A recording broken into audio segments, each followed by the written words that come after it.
On October the 3rd, CCTV's documentary series Victory revealed an aerial confrontation that drew widespread attention. Western Theater Command Air Force pilot Li Chao, flying a J-16 fighter jet, engaged two foreign stealth fighters in China's coastal airspace. He executed a barrel roll maneuver, flying inverted over the enemy aircraft, ultimately locking onto both targets simultaneously. This forced the adversaries to retreat, and they have not reappeared since. At that moment, the distance between our canopies was only 10 to 15 meters, recalled Li Chao, a pilot with the Western Theater Command Air Force, in the CCTV documentary, Victory. His tone was calm yet powerful as he described an aerial standoff. During last year's coastal training exercises, he and his wingmen, flying domestically produced J-16 fighters, engaged two foreign stealth aircraft in China's near-sea airspace. After locking onto the enemy twice, they ultimately forced the foreign fighters to withdraw. More notably, since that aerial encounter, this foreign fifth-generation fighter has never reappeared in airspace near China's coastline. This confrontation occurred during the 2024 coastal deployment. Li Chao's J-16 fighter was patrolling along the territorial sea boundary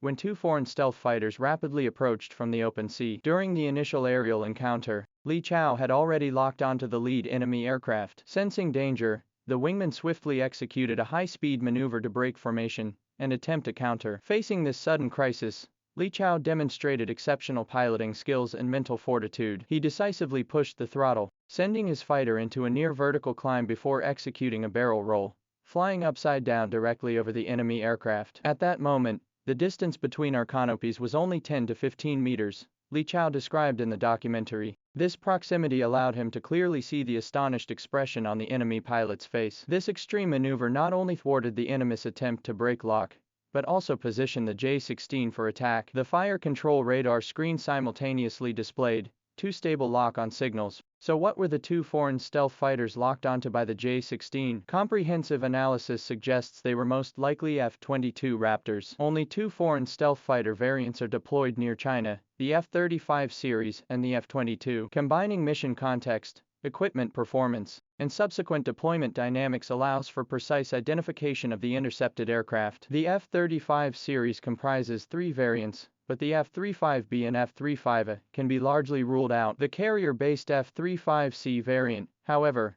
remains a possibility. In August 2024, the USS Abraham Lincoln Carrier Strike Group entered waters near China, carrying the VMF-314 Black Knights Squadron, an F-35C operational unit. Subsequently, no official U.S. military records indicate F-35C activity in the region, aligning with CCTV's report that the aircraft type no longer appears. However, the F-22 remains a stronger possibility. The U.S. Air Force maintains rotational deployments of F-22 fighters at Kadena Air Base in Okinawa, Japan, enabling sustained proximity capabilities. Operating under the rotational training and deployment model at Kadena Air Base, deployment records for the 3rd Fighter Wing's F-22s were still active in October 2024. With their primary mission being air superiority, the J-16's ability to suppress 5th-generation fighters as a 4th-and-a-half-generation aircraft stems from three core advantages. First, its radar and weapons systems demonstrate generational leapfrogging.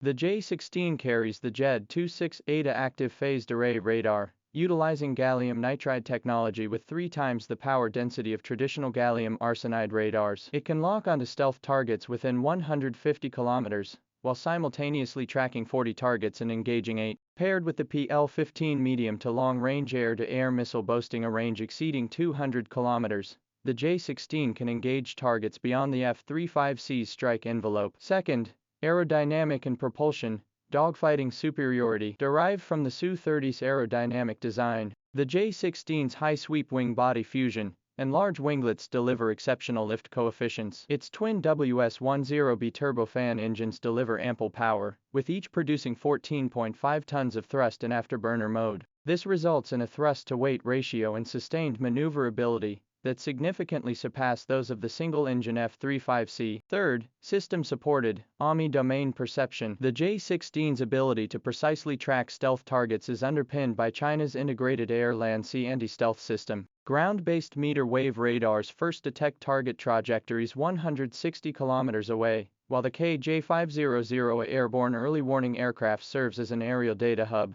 transmitting real-time enemy aircraft parameters to the J-16 cockpit. The dual-band radar of the Type 055 destroyer provides complementary tracking at sea, rendering the stealth advantage of foreign fighter jets completely ineffective. Around the same time, a similarly dramatic scene unfolded in the East China Sea Air Defense Identification Zone. On June 30, 2025, pilots from the Eastern Theater Command's Shanghai Squadron had just concluded routine training when alarms suddenly sounded, their engines still running. Radar detected multiple stealth targets rapidly approaching the East China Sea Air Defense Identification Zone, mere moments from breaching the territorial airspace boundary. 4 J-20 fighters, armed with live ammunition and blue flames erupting from their afterburners, pierced through the clouds and raced toward the target airspace. Facing this provocation, the J-20 formation leader issued a final warning over the public channel: leave immediately, or face the consequences. The intruders showed no response and instead accelerated their charge. The J-20's diamond-shaped nose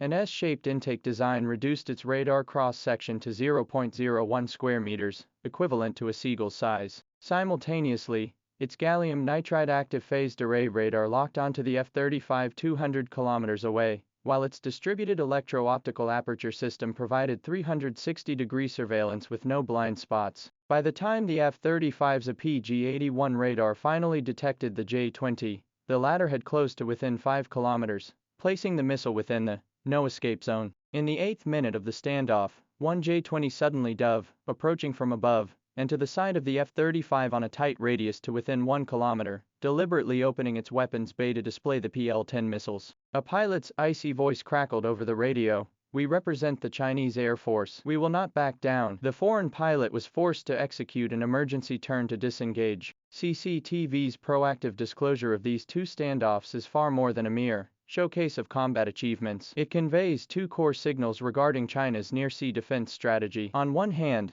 the technological gap in stealth fighters can now be bridged through integrated systems. The J-16's success proves that even without fifth-generation aircraft, China can render enemy stealth fighters undetectable through coordinated radar plus early warning aircraft plus electronic warfare capabilities. On the other hand, China's control over its near-sea airspace has achieved a qualitative leap. The shift from passive interception to active denial, and from single aircraft countermeasures to system-wide coordinated suppression, reflects comprehensive breakthroughs in China's defense industry. From meter-wave radar to gallium nitride chips, from turbofan engines to advanced air-to-air missiles, each technological advancement fortifies the near-sea security barrier. As pilot Li Chao stated, "Our territorial sea line lies right behind us. If they come, we must respond." This confidence stems directly from the comprehensive enhancement of China's integrated capabilities. Reflecting on this experience, pilot Li Chao remarked that he had been privileged to witness the Chinese Air Force's evolution from small to large, and from large to strong. Since that encounter, the opposing aircraft has not reappeared near China's coastal waters. From passive interception to active deterrence, from single aircraft countermeasures to system-wide coordinated suppression, the Chinese Air Force has now established a robust near-sea security barrier.